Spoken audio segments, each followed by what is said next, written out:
আসসালামু আলাইকুম, কেমন আছেন বন্ধুরা? আশা করছি সবাই ভালো আছেন। আবিহা মেইন ব্লগ চ্যানেলে সকলকে স্বাগতম।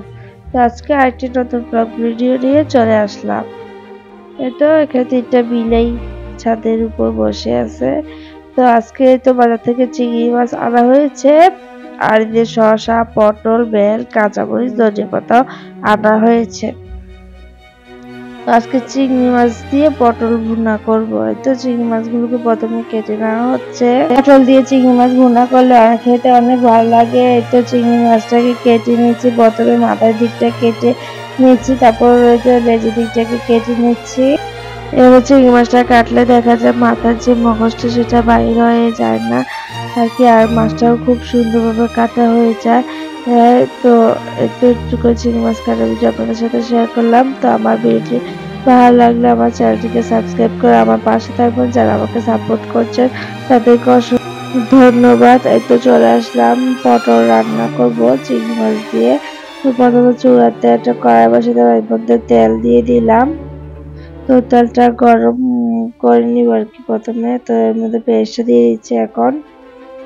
আর আমার কাছে চিংড়ি মাছ কিন্তু পটল দিয়ে রান্না করলে অনেক ভালো লাগে। যারা কখনো এভাবে খান না, একবার হলো ট্রাই করে দেখবেন, খেতে অনেক মজার হয়। পেঁয়াজটাকে এখন আমি লাল লাল করে ভেজে নিব। তো চিংড়ি মাছটাকে হলুদ মশলা মাখিয়ে রেখেছিলাম, এখন সেটা দিয়ে দিলাম। পেঁয়াজটা লাল লাল হয়ে আসছে এটার মধ্যে। চিংড়ি মাছ আর পেঁয়াজটা আমি একসাথে ভেজে নিচ্ছি। একটু ভেজে নিয়ে তারপর এর মধ্যে মশলা দিয়ে দিব। তো এখন দিয়ে দিচ্ছি মরিচের গুঁড়া, লাল মরিচের গুঁড়া দিয়ে দিলাম। এখন দিচ্ছি হলুদের গুঁড়া, এখন দিয়ে দিচ্ছি জিরার গুঁড়া, এখন দিচ্ছি পরিমাণ মতো লবণ। এখন একটু পানি দিয়ে দিব। পানিটা দিয়ে আমি মশলাটাকে ভালোভাবে কষিয়ে নিব। কিছুক্ষণ এখন ভালোভাবে মশলাটাকে কষিয়ে নিচ্ছে। এর মধ্যে দিয়ে দিচ্ছি এখন টমেটো আর কাঁচামরিচ দিলাম। দিয়ে এখন আবার নেড়ে চেড়ে দিচ্ছি। তো এটাকে আমি ঢাকা দিয়ে দিলাম কিছুক্ষণ। ভালোভাবে এটা মশলা সহ মাছটা সহ মশলা দিয়ে একদম ভালোভাবে কষিয়ে নিচ্ছে। তো ঢাকা দিয়ে দিলাম। কিছুক্ষণ ভালোভাবে কষিয়ে এর মধ্যে এখন আমি পটলটা দিয়ে দিচ্ছি। পটলটা দিয়ে দিলাম। পটলটা দিয়ে এখন ছেড়ে দিচ্ছি যেন পটলটার গায়ে মশলাটা ভালোভাবে লেগে যেতে পারে। এখন ঢাকা দিয়ে দিব। ঢাকা দিয়ে দিলে পটলটা সিদ্ধ হবে তাড়াতাড়ি। আমি পটলটাকে নেড়ে চেড়ে দিতেছি যেন লেগে না যায়। পটলটাকে আমি কিছুক্ষণ ভাজা ভাজা করে নিব আর কি। তো ঢাকা দিয়ে দিলাম। তো এভাবে কিছুক্ষণ সিদ্ধ করবো, পটলটাকে কষিয়ে নিব। এখন ঢাকা উঠিয়ে নিলাম। এখন নেড়ে চেড়ে এখন এর মাঝে আমি ঝোল দিয়ে দিব। নেড়ে চেড়ে এখন এর মধ্যে আমি ঝোল দিয়ে দিব। এখন ঝোল দিয়ে দিলাম পরিমাণ অনুযায়ী, বেশি ঝোল দিলাম না। ঝোল দিয়ে দিলাম আমি আমার পরিমাণ মতন দিয়ে ঢাকা দিয়ে দিলাম। যখন ঝোলটা প্রায় শুকিয়ে আসবে তখন এর মাঝে আমি ধনিয়া পাতাটা দিয়ে দিব, যেহেতু ভুনা ভুনা করবো সেজন্য আর কি বেশি ঝোল দিই নাই। তো দিয়ে নেড়ে দিলাম ধনিয়া পাতাটা যেন ভালো সিদ্ধ হতে পারে, পটলটার সাথে মিশে যায়। আমার পটল তরকারিটা হয়ে গেছে। আমার পটল চিংড়ি মাছ বোনা হয়ে গেছে। তো আপনারা একবার বাসায় বানিয়ে খেয়ে দেখবেন, মজা লাগে। তো এখন এটা নামিয়ে নিব। আর সবসময় ঝোল তরকারি কিন্তু খেতে ভালো লাগে না। এটা যে বিকালে ইফতারের দিকে আর কি আমি পাস্তা রান্না করব চিংড়ি মাছ দিয়ে। তো সবজিও দিব সাথে। পাস্তাটাকে আমি সিদ্ধ করে নিচ্ছি লবণ দিয়ে নিচ্ছি। প্রথমে আমার পাস্তাটা সিদ্ধ হয়ে গেছে। এখন আমি নিয়ে চাই আমি চুলা ফ্রাই প্যান বসে এর মধ্যে তেল দিয়ে দিচ্ছি। তেলটা গরম হয়ে আসলে এর মধ্যে এখন আমি দিয়ে দিব যে হলুদ মরিচ লবণ দিয়ে মাখিয়ে রাখছিলাম চিংড়ি মাছটা, সেই চিংড়ি মাছ 2টা চিংড়ি মাছ নিয়ে নিচ্ছি। আর হলুদ মরিচ লবণের যে ঝোলটা মাখিয়ে নিলাম। এগুলো ভাজার জন্য দিয়ে দিচ্ছি আমি। আর এক পাশে পেঁয়াজ দিচ্ছি। পেঁয়াজ দিয়ে দিয়েছি, ও একসাথে পেঁয়াজ ভাজা হবে আর এই যে চিংড়ি মাছটা ভাজা হবে। তো আজকে আমি চিংড়ি মাছ সবজি পাস্তা নুডলস রান্না করবো আর কি, সবজি চিংড়ি দিয়ে পাস্তা নুডলস। আমি চিংড়ি মাছের পেস্টটা একসাথে ভেজে নিচ্ছি, এদিকে কাঁচামরিচ দিয়ে দিচ্ছি। এই তো সবজিটা এখন দিয়ে দিচ্ছি, এখানে আছে গাজর আর ক্যাপসিকাম। এই তো গাজর আর ক্যাপসিকাম আছে, তো নেড়ে চেড়ে দিতেছি। এখন নেড়ে চেড়ে এখন এটাকে ভাজা ভাজা করে নিব।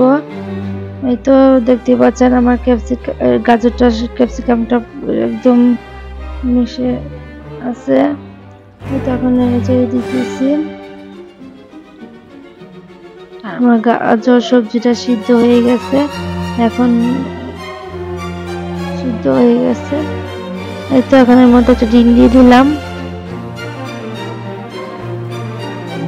ডিমটা দিয়ে এখন একটু নেড়ে চেড়ে দিতেছি। এটা ডিমটা দিয়ে দিচ্ছি আর কি, ডিম চিংড়ি দিয়ে আজকে সবজি পাস্তা রোস্টটা করবো। এটা এখন ডিমটাকে ভেঙে ঝুড়ি করে নিচ্ছি। এটা ডিমটাকে আমি ভালোভাবে ভেঙে দিচ্ছি, ঝুড়ি করে দিলাম। এখন দিয়ে দিচ্ছি ম্যাগি মশলা, এটা অল্প একটু ম্যাগি মশলা ছিল, এটা দিয়ে দিচ্ছি আগে। তারপর ম্যাগি মশলা দিয়ে দিলাম, ওটার মধ্যে অল্প ছিল আর কি। ম্যাগি মশলাটা তো দিয়ে এখন একটু নেড়ে চেড়ে দিতেছি। আর এবার কিন্তু পাস্তা রোস্টটা রান্না করলে অনেক ভালো লাগে খেতে। এখন পাস্তাগুলো দিয়ে দিলাম, আর এখানে তেলটা একটু কম হয়েছিল, আর কি তেল দিয়ে দিলাম। পাস্তাগুলো দিয়ে এখন আমি নেড়ে চেড়ে দিতেছি। আর এবার পাস্তা রোস্ট রান্না করলে কিন্তু খেতে অনেক ভালো লাগে। ওই তো এভাবে একবার পাস্তা রোস্ট খেয়ে দেখবার অনেক মজা লাগে। তো আমি একটু ম্যাগি মশলা দিয়ে দিলাম। আর পাস্তা রোস্ট রান্না করলে কিন্তু খেতে অনেক ভালো লাগে। এই তো এখন নেড়ে চেড়ে দিতেছি। আমার পাস্তা রোস্টটাও হয়ে গেছে। এদিকে আমি একটু চিজ দিব, চিজটা যেহেতু একটু ফ্রিজ থেকে নামিয়েছি মাত্র শক্ত, তো আর কি এটা দিয়ে হচ্ছে না। তারপরে কি করবো, আর বটি দিয়ে কেটে নিয়েছি। এই যে এখন বটি দিয়ে কেটে চিজটাকে এর মধ্যে দিয়ে দিচ্ছি। বটি দিয়ে কেটে দিয়ে দিচ্ছি। যদি চিজও দেওয়া হয় তাহলে খেতে ভালো লাগে।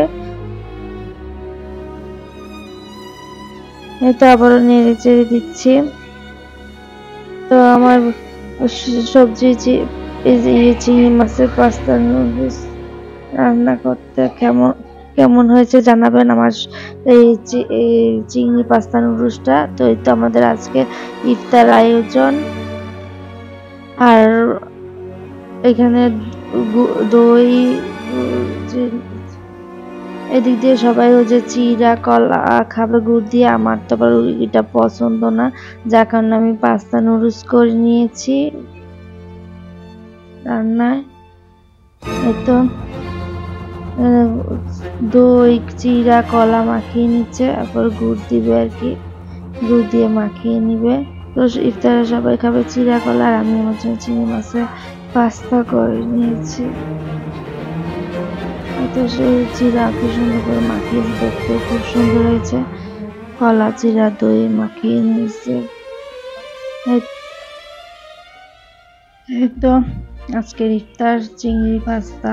আর দিদি আমার মেয়ে আঙ্গুর উপর জিলাপি দিয়ে গেছে, আর তরমুজ ছিল, বেলের শরবত করছিল। তো আজকের ইফতার এটা দিদি আমি চিংড়ি পাস্তাটা খেয়ে নিচ্ছি।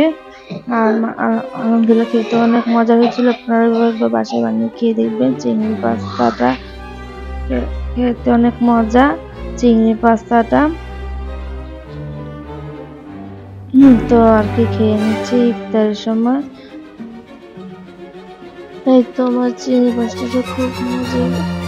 খেতে। আর এদিকে আঙ্গুর খেয়ে নিচ্ছি ইফতার খাওয়ার পরে। এদিকে তো জিলাপিও খেয়ে নিচ্ছি। জিলাপিগুলো খুবই রসালো মচমচে ছিল। আজকে ভিডিও পর্যন্ত, সবাই ভালো থাকবেন, সুস্থ থাকবেন। আল্লাহ হাফেজ।